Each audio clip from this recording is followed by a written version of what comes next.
Well, hello and welcome to the Empowered Team podcast. I am your host, Kari Schneider, and today we're going to dive into another topic that I think will help you and your performance.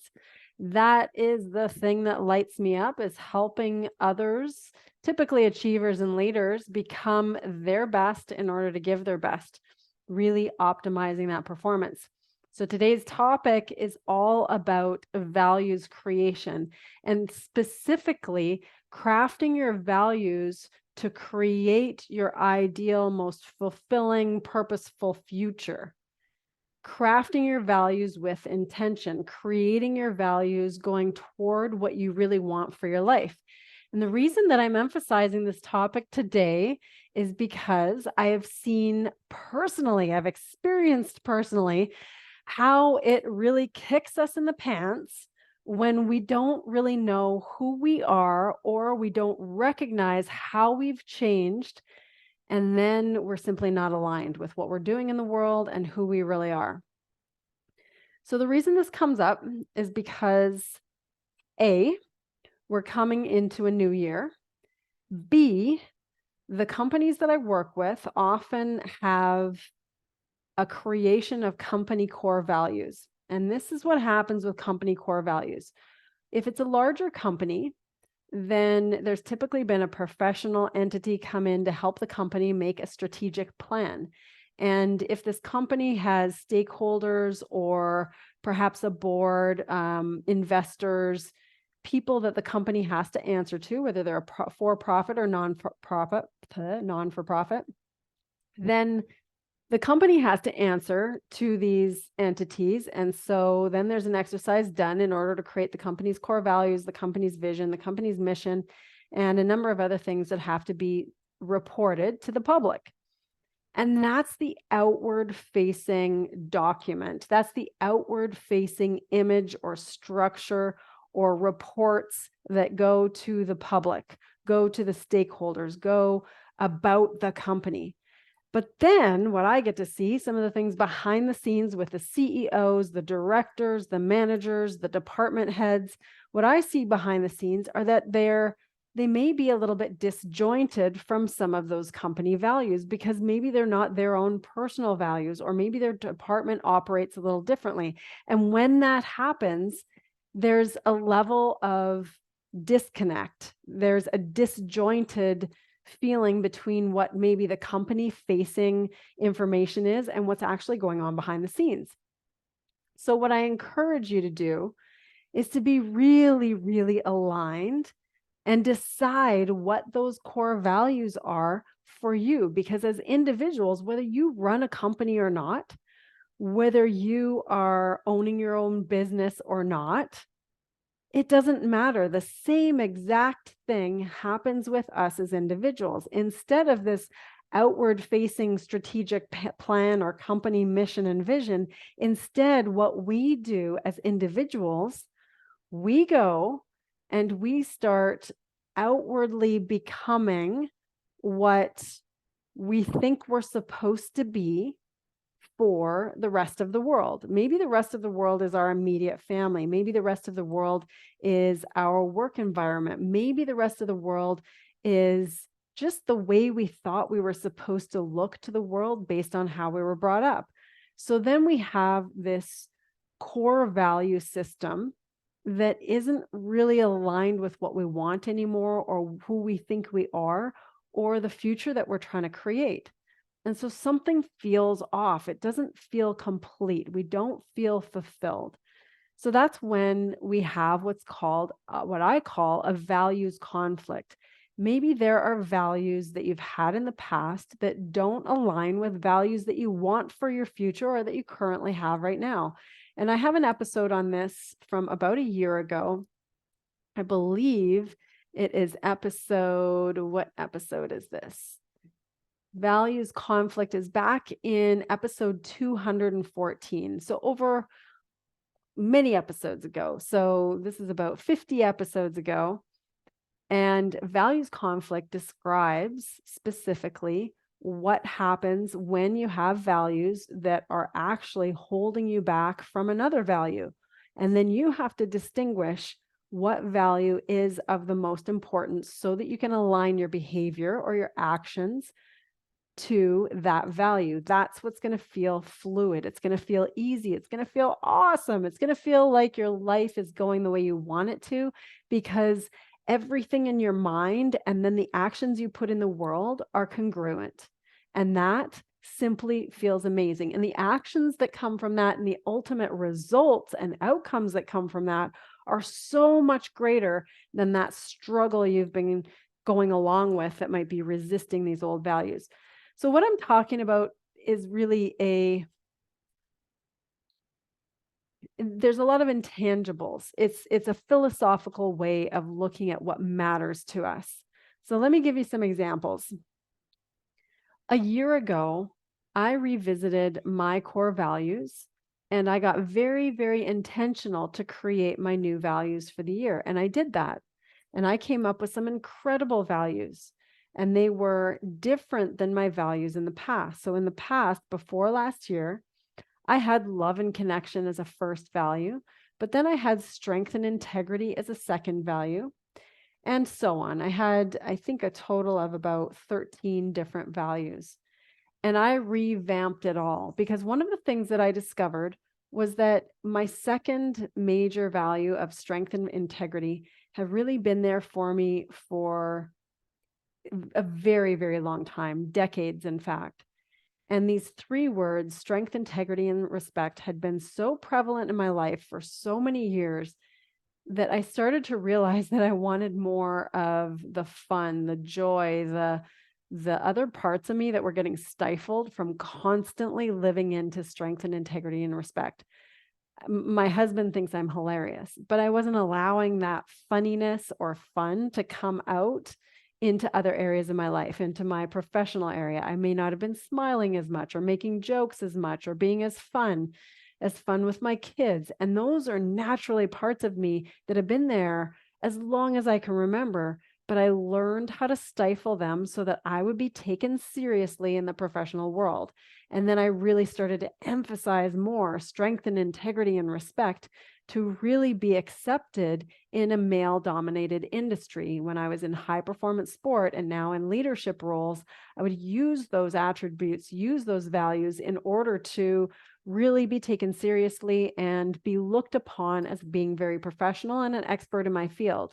Because what I noticed is that if I was fun, if I was being funny, if I was being goofy, then that in a package, an outward package of a small female, I just wasn't being taken as seriously. It seemed that I had to masculinize, if that's a word, myself or my actions. And so I wanted to tap into something that was already in me and magnify that in order to have that professional respect. So strength and integrity and respect were key values of mine for many, many years. And then I noticed that I was not feeling fulfilled. I was not living into my best life. I was not feeling like my whole self.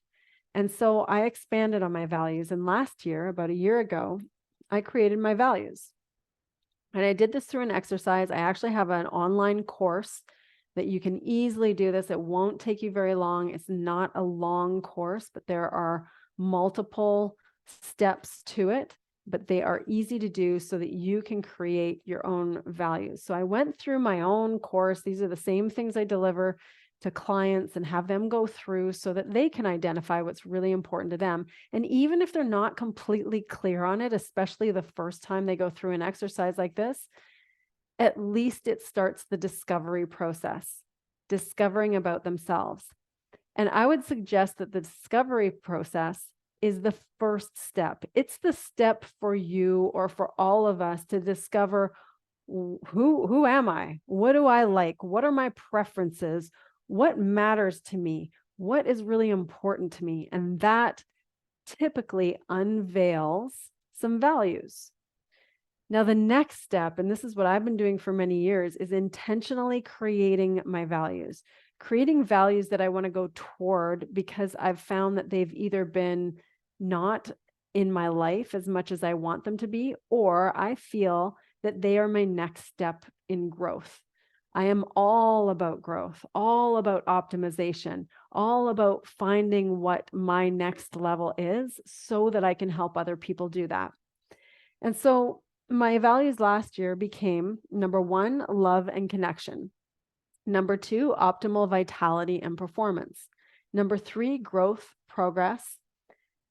Number 4, contribution and generosity. Number 5, my radiant feminine energy. Number 6, adventure and exploration.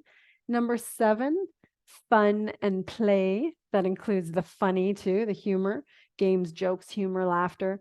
And number 8, a sparked spirit. This is my nature connection, my animal connection, the connection to my spirituality.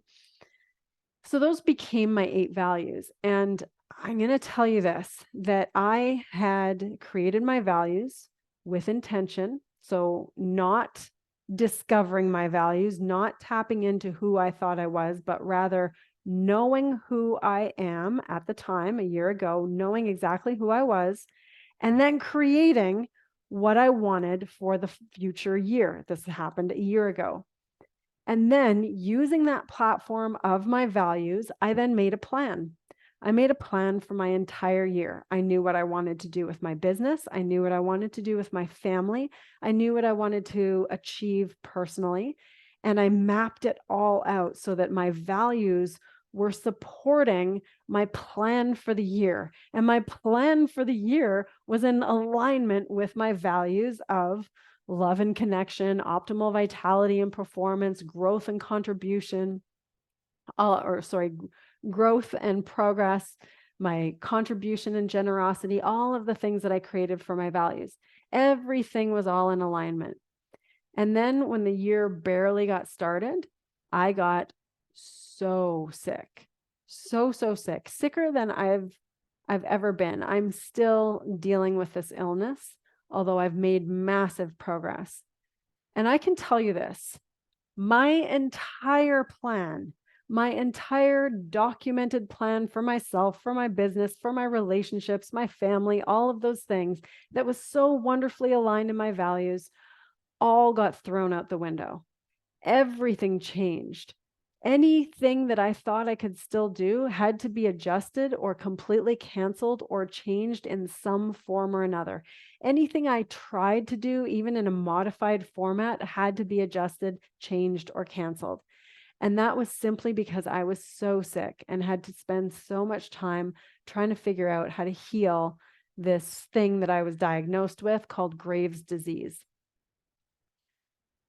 So I'm telling you this so that you can hear what the final result was. And the final result was that I still had those values that I created. And those values, now that I'm a year later, I can see, because I can look back. I actually have more clarity now. I can look back and I can see that they served me more than I could have ever imagined. They served me in ways that I had no idea I would have needed. By putting love and connection as my number 1 value, there was a period of time that I thought, oh, wait, I'm going to have to change my number 1 value to health because my health is thrown out the window. So health needs to be my number 1 value. But what I realized about the immune disease that I've been dealing with is that one of the key reasons that it came into my life was because of chronic and complex PTSD from my childhood. And that was a really hard thing to deal with. And what I learned was that I really needed that love and connection that somehow I knew needed to be my number 1 value. I don't know how, but I knew that needed to be my number 1 value because that enabled me to take care of my health. If I didn't have love and connection as my number 1 value, I wouldn't have prioritized with loving myself the way I needed to actually do the steps and take the actions I needed to heal this particular illness. If I didn't have that as a number 1 value and then optimal health and performance as number 2, then I would have kept going down the rabbit hole of performing or trying to find the exact right answers instead of loving on myself and prioritizing with that. And it was the first time in my life that I had truly learned how to do that. And that's what this whole past year has taught me. And I mean, it's taught me a whole lot more. But I'm telling you this because when you intentionally create your values, it creates the future actions you're going to take. If you decide that this is who I'm going to be fun. I'm going to be funny. I'm going to add more of a sparked spirit and focus on my radiant feminine and my spirituality and my contribution and generosity. I had to get way more intentional about every one of those things. And if I had had strength and integrity in my top 1 or 2 values, like it had been for decades prior, I can promise you that I wouldn't have made the progress that I made. It seems so counterintuitive because you'd think, well, to be this ill, I got so sick for so many months. And even now, I still have so many symptoms, but I'm so much better. You would think that strength and integrity would have been a major tool, but it isn't anymore. And it wasn't this past year because strength has been there for me so naturally. I didn't need any more strength. That's not where the weakness was. The weakness and the need was around love and connection. The need was around prioritizing with my health in a way that was whole, in a way that was complete, in a way that was much broader than just the definition of health, as in having a clean bill of health. It was much deeper than that. And if I didn't have that value as love and connection as number 1, I wouldn't have made the progress. I can easily say this right now. I would not have made the progress that I made because so much of my health and so much of the recovery stemmed upon healing old wounds, stemmed upon truly loving unconditionally myself and those closest with me, including my family, including my husband. And these were the lessons that I truly didn't understand. So I invite you this year. I invite you, I implore you, if I could make you, I would, but that's not how I operate. I operate in a space of empowerment. And that means simply giving you the tools and holding the space for you to do what empowers you. And I offer you the suggestion, the invitation to create the values you want to live into. Don't just discover the values that you've had in the past, but rather view the values you've had in the past, understand why you've had the values you've had in the past, and then choose and decide the values you want to go forward with so that you can create the exact life, feeling, actions, and outcomes that you really, really want for your future. Values creation is about living into who you want to be so that you have the life you really want, the one that fulfills you and creates the connections you want, the outcomes you want, the results that you want. So I invite you to create the values, create these traits, these characteristics, these ideals that you want to live into so that you're reminded every day what it looks like to be that person. Because if you have a desire for that value, if you have a desire to be that person, that means it's meant to be you. It's meant to be within you. So the values that I created last year were the biggest gift and one of the biggest tools that I needed to do the healing I needed to do. I created those values because I thought they were what I wanted to become or step into or align with for the next steps in my career, the next steps with my family. I thought they were all about that. I had no idea they were going to be my best tool, my greatest resource to go through healing a really challenging illness that I've been going through. So no matter what is coming in your future, even if you're making the best plan, the best strategy for exactly what you want coming in the new year, I invite you to create your values.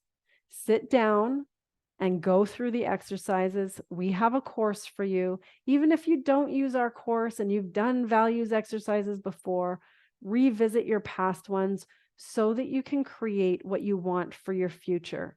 Don't keep repeating your past or putting your past into your future if it's not something you completely align with. If it is, then keep those values. Make it exactly what you want.